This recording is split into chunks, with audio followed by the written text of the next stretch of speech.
बहुत समय पहले एक गांव में एक किसान रहता था।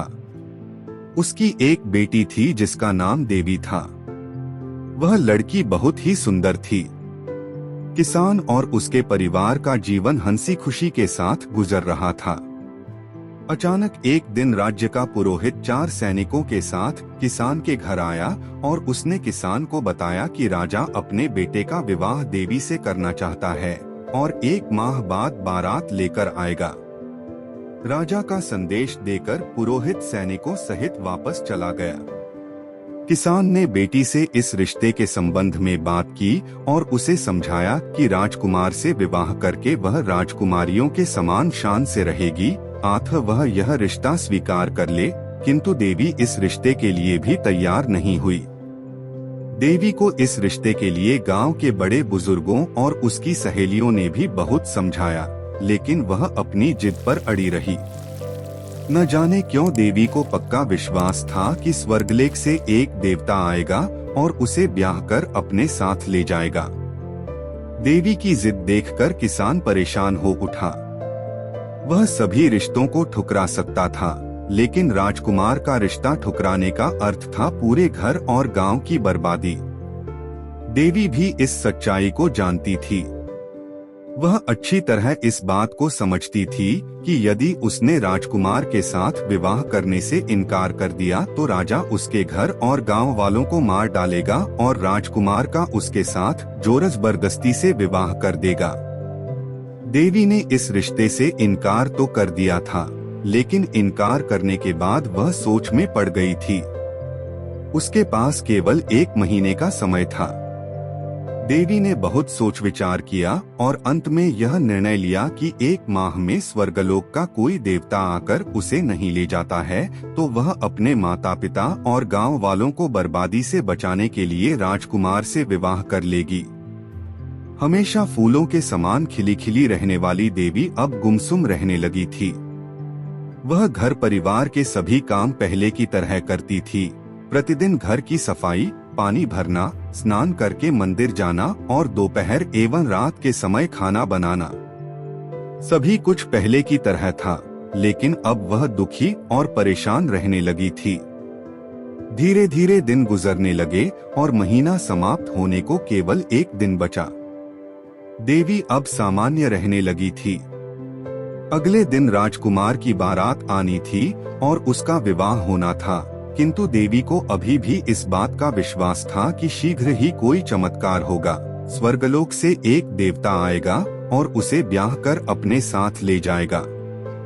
देवी ने दिन भर घर बाहर के काम किए और रात का अंधेरा होते ही बिस्तर पर लेट गई। आज नींद उसकी आंखों से कोसों दूर थी। अगले दिन ही सब कुछ होना था। देवी ने सारी रात तारे देखते हुए गुजार दी। प्रातःकाल होते ही वह हमेशा की तरह घर के कामकाज में लग गई। अचानक उसकी दृष्टि एक सुंदर युवती पर पड़ी। युवती अद्वितीय सुंदरी थी। यह देवी थी। देवता ने इंद्रलोक में भी इतनी सुंदर युवती नहीं देखी थी। युवती किसी दुख में डूबी नदी के किनारे बैठी कुछ सोच रही थी।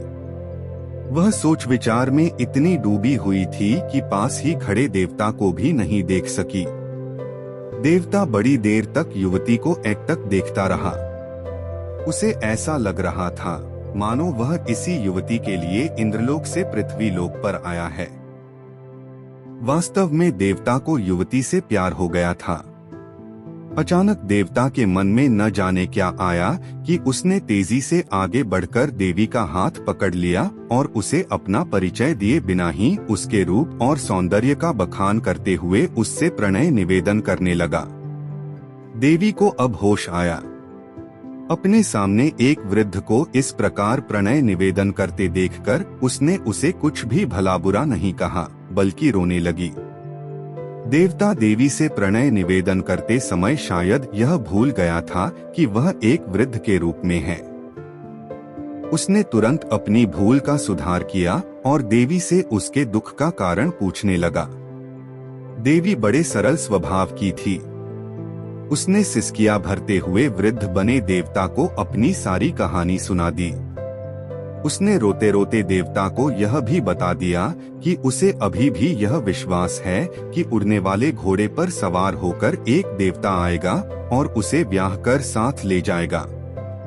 देवता ने युवती की कहानी सुनी तो उसका मन पसीज उठा। उसने 2 पल के लिए देवी से आंखें बंद करने के लिए कहा और एक ओर चल पड़ा। देवी बड़ी भोली थी। वृद्ध के कहने पर उसने आंखें बंद कर ली। अचानक घोड़े की हिनहिनाहट सुनकर देवी ने आंखें खोली। देवी ने अपने सामने जो कुछ भी देखा तो उसे विश्वास नहीं हुआ। उसके सामने उड़ने वाले घोड़े पर सवार एक देवता खड़ा था, एक युवा सुंदर देवता। देवी उठकर खड़ी हो गई। देवता भी घोड़े से नीचे उतरा और उसने देवी से कहा कि वह अभी उसे अपने साथ इंद्रलोक ले चलने के लिए तैयार है। देवी की प्रसन्नता का ठिकाना नहीं था। वह सिर झुकाए अपने देवता के सामने खड़ी थी। उसकी आंखों से खुशी के आंसू बह रहे थे। उसके विश्वास की विजय हुई थी। देवी बड़ी बुद्धिमान और लोकलाज का पालन करने वाली थी। उसने देवता से कहा कि इस समय इंद्रलोक चलने से उसके माता पिता की बदनामी होगी। शाम को एक दुष्ट राजा अपने बेटे की बारात लेकर आएगा। देवता राजा को अपनी दैवी शक्ति से चमत्कृत करे और सबके सामने विवाह करके उसे अपने साथ इंद्रलोक ले जाए। इंद्र द्वारा कोई बात न सुनने पर देवता को भी क्रोध आ गया और उसने देवी को पृथ्वी लोक लौटाने से इनकार कर दिया। एक स्त्री के लिए देवता का क्रोध देखकर इंद्र का पारा 7वें आसमान पर पहुंच गया। उन्होंने अपनी दिव्य शक्ति से देवी को पृथ्वी लोक की ओर उछाल दिया। देवता इंद्र की शक्ति से परिचित था। अतः उसने अपने क्रोध को नियंत्रित किया और देवी के प्राणों की भीख मांगने लगा।